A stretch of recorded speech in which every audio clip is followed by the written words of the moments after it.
पहले प्यार का दर्द रहा जिंदगी भर, sad love story in Hindi. प्यार में मिला दर्द, sad love story in Hindi.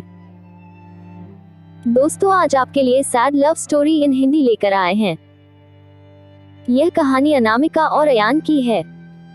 यह एक सैड लव स्टोरी है। दोस्तों, आगे आप पढ़ेंगे अनामिका और अयान कैसे मिले और एक दूसरे से जुदा हुए। पूरी कहानी पढ़ने के बाद आपको यह कहानी कैसी लगी हमें कमेंट करके जरूर बताएं। धन्यवाद। अनामिका मध्य प्रदेश से दिल्ली कॉलेज के लिए आई थी और अयान राजस्थान से उसी कॉलेज में पढ़ने आया था।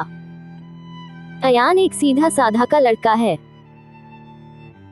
जो ना लड़कियों से ज्यादा बात करता है और ना किसी से ज्यादा मतलब रखता है। अयान की यह बात अनामिका को बहुत अच्छी लगती है और वह किसी ना किसी बहाने से अयान से बात करने की कोशिश करती है। अनामिका दिखने में क्यूट लगती है। कुछ ही समय में अयान और अनामिका की दोस्ती हो जाती है। Sad love story in Hindi. Ayaan धीरे धीरे अनामिका को पसंद करने लगता है। दोनों दिन भर कॉलेज में बातें करते अपने घर लाइक डिसलाइक को शेयर करते हैं और कुछ समय में बहुत अच्छी दोस्त बन जाते हैं।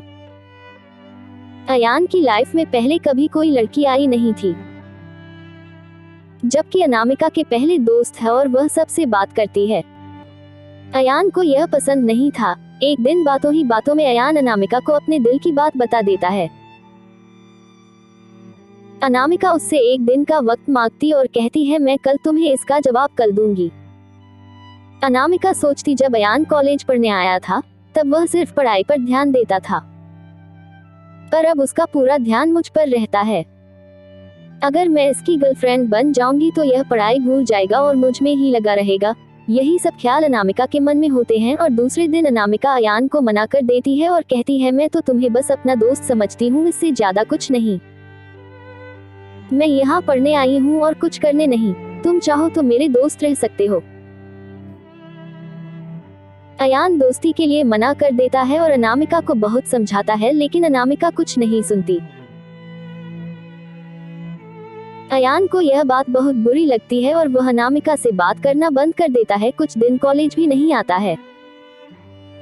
अब अनामिका को भूलकर पूरा ध्यान पढ़ाई में लगाता है और ना किसी से ज्यादा बात करता है और ना मतलब रखता है।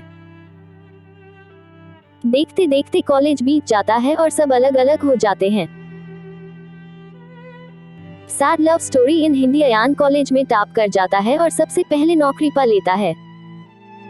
2-3 साल बीत जाते हैं। ना अयान को अनामिका का पता रहता है और ना अनामिका को अयान का कुछ पता रहता है।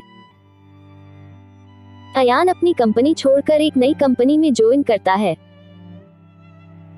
जिसमें उसकी पोस्ट पहले से बहुत अच्छी और पगार दुगनी रखती है।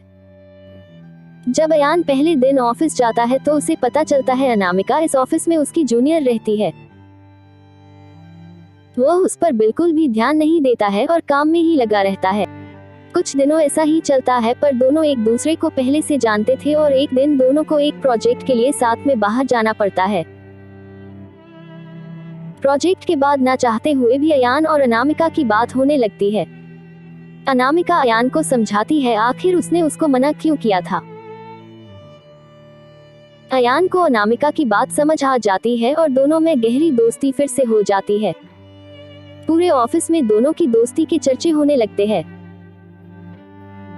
अयान सीधा साधा लड़का रहता है, उसको ज्यादा कुछ समझ में नहीं आता है। अयान कुछ समय बाद अनामिका को डिनर पर ले जाकर फिर से प्यार का इजहार करता है। अनामिका इस बार अयान से मना नहीं करना चाहती, पर उसके पास कोई चारा नहीं है क्योंकि कुछ ही दिनों में उसकी शादी होने वाली रहती है। अनामिका अयान को अपनी शादी की बात बताती है। इस बार अयान का दिल पूरी तरह टूट जाता है। वह बिना कुछ कहे वहां से चला जाता है। अनामिका रात में सोचती है कि अयान से अच्छा लड़का मुझे कभी नहीं मिलेगा। वह फैसला करती है कि कल अयान को हाँ कर दूंगी और मम्मी पापा को अयान से शादी के लिए मना लूंगी।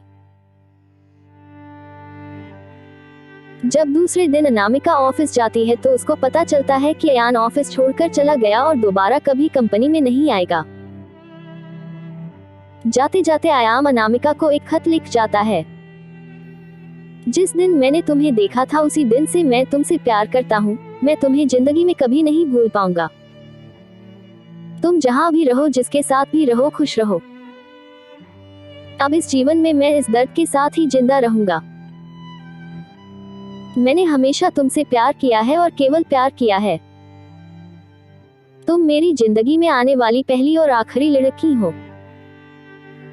अब ना मेरी जिंदगी में कोई आएगा और ना मैं किसी को आने दूंगा। मैं बस अब तुम्हारी यादों में रहूंगा। आज के बाद पूरी जिंदगी में तुम्हें कभी अपनी शक्ल नहीं दिखाऊंगा। बस भगवान से यही दुआ करता हूँ, तुम जहाँ भी रहो खुश रहो, आबाद, और शादी के लिए बहुत बहुत शुभकामनाएं। अनामिका आयाम को खोजने की बहुत कोशिश करती है, पर कई साल के बाद भी उसको अयान नहीं मिलता और वह अपने माँ बाप की पसंद के लड़के के साथ शादी कर लेती। इस तरह दोनों हमेशा हमेशा के लिए एक दूसरे से बिछड़ गए और दर्द के साथ अपनी जिंदगी व्यतीत करते हैं। दोस्तों, आपको हमारी sad love story in Hindi कैसी लगी, हमें कमेंट करके जरूर बताएं।